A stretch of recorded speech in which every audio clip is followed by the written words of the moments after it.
Hello, welcome. On today's Cook With Me video, we are going to be making some butternut squash.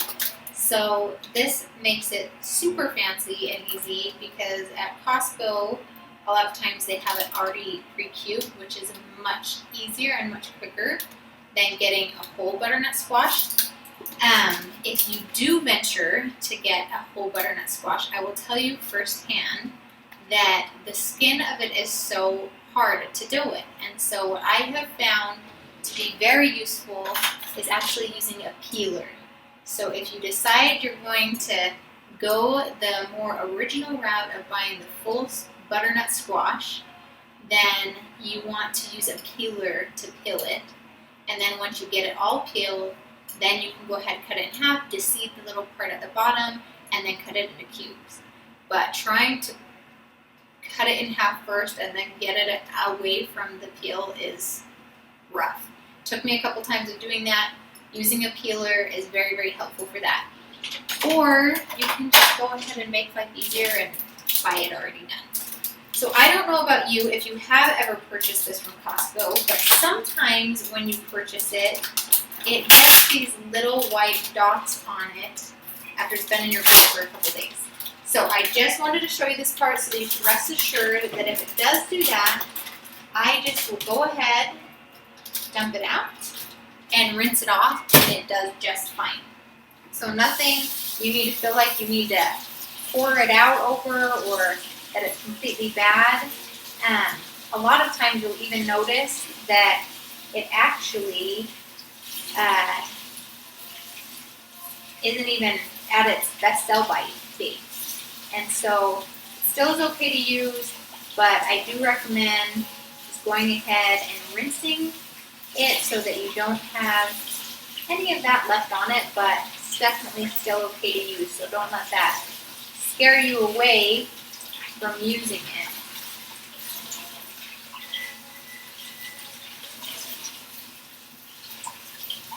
Okay, so to make your butternut squash, very simple, easy way to do it, and actually quite tasty.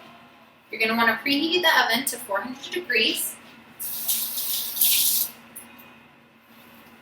And then literally all you'll do is take your cube butternut squash. I feel like I may have said spaghetti squash at some point.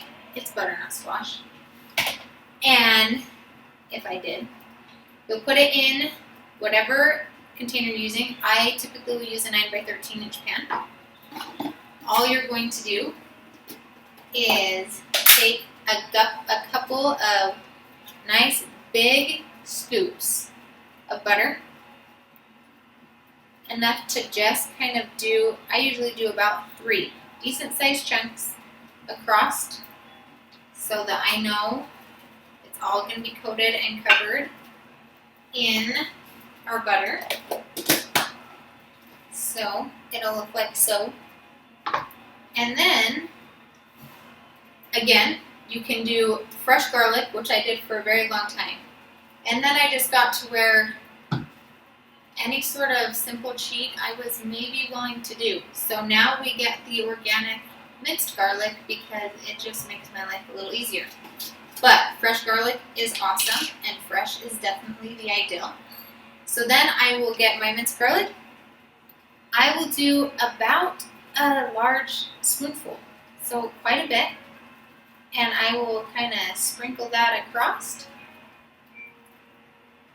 And don't stress too much because once your butter starts to melt in the oven, you're going to go ahead and give it a nice stir. And then go ahead and put some salt and pepper on it. I don't tend to put too much pepper on this dish, but I do a generous amount of salt.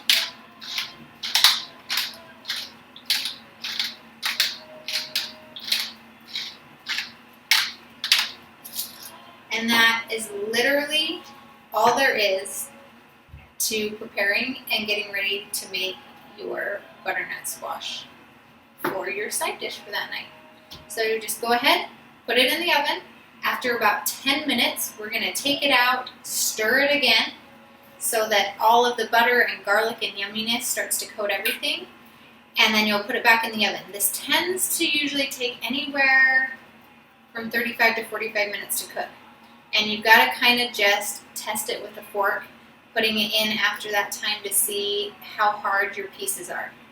It does inevitably work out that you'll have some pieces that get a little bit softer, some that get a little bit harder, and so you're just kind of trying to find what you like.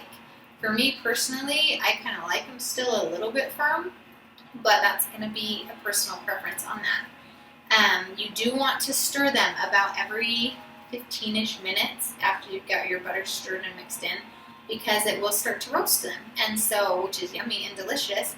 But if you leave it too long, then you're going to have some sides that are extra roasted compared to others. So I'll give you a little example with that as we go along, but that is all there is to it. And you have a yummy new way of cooking butternut squash. Go ahead and put this in and see you soon. Okay, so it's been about 10 minutes on our butternut squash. You can see that all of our butter is melted. So at this point, we just want to give it a nice stir so that all of that butter and the garlic can start to coat and get all over your butternut squash.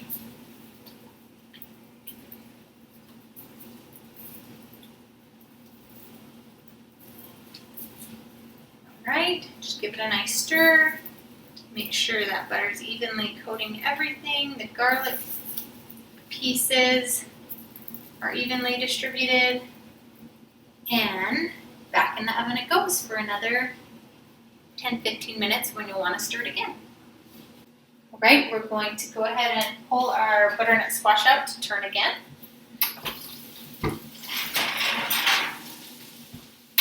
Okay, so you can start to see here that it's starting to roast a little bit.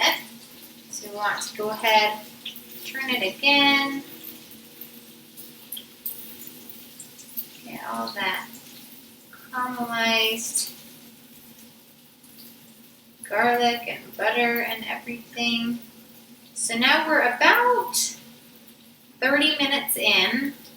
So this is when you want to start kind of testing it out, taking a fork, poking it in. See, it's getting pretty soft. So depending on where you're at, you might give it another 5 minutes, or you might call it good. Then you'll find a piece, came from a different squash apparently, that's a little bit harder. So I'll probably give it about 5 more minutes, but you can taste test it, see where you're at with it, see if it's the consistency that you want. I've got a couple that are really, really getting soft and a couple that are still harder, so I'll probably go about 5 more minutes on it, give it a taste test, and let that cool while I put it back in. But it's kind of what we're getting at for it to look like. Okay, our butternut squash is just finishing up, so we're going to pull it out. Get our additional 5 minutes.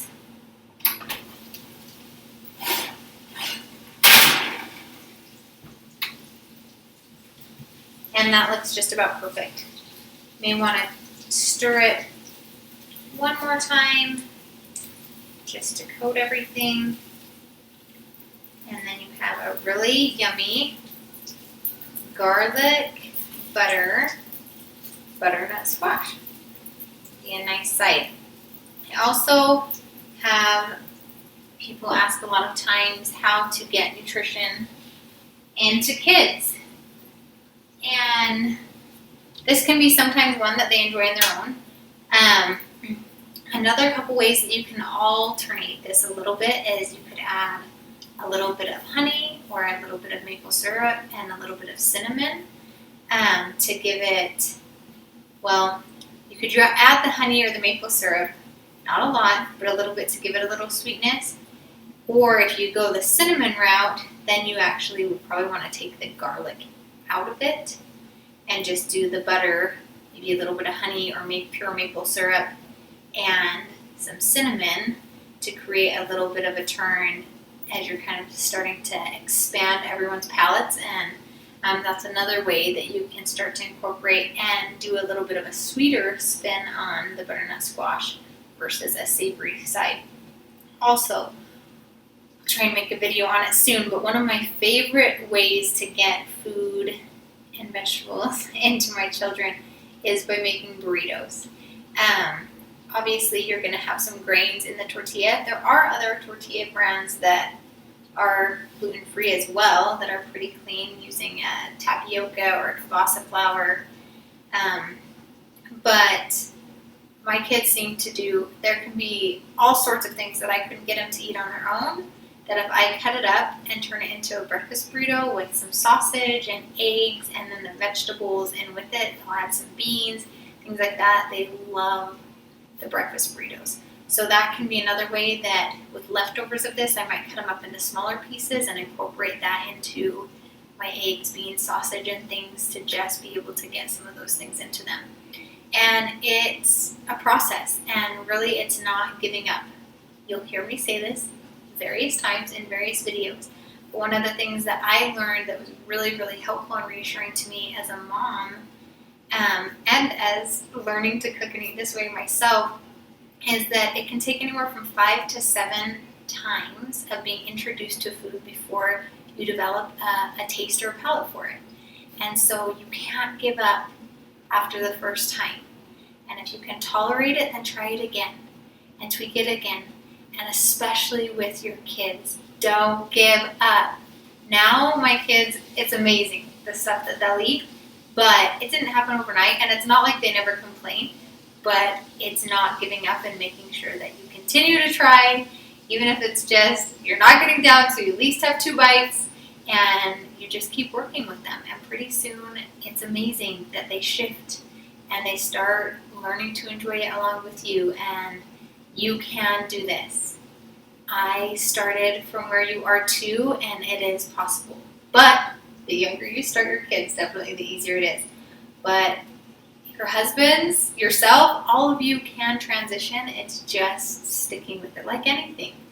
You can't expect to be an ace and totally solid with it the very first go, but if you stick to it, it grows and you start to love it, and then you feel good and it just propels. So thanks so much for watching. You're doing great, and I look forward to seeing you on another video.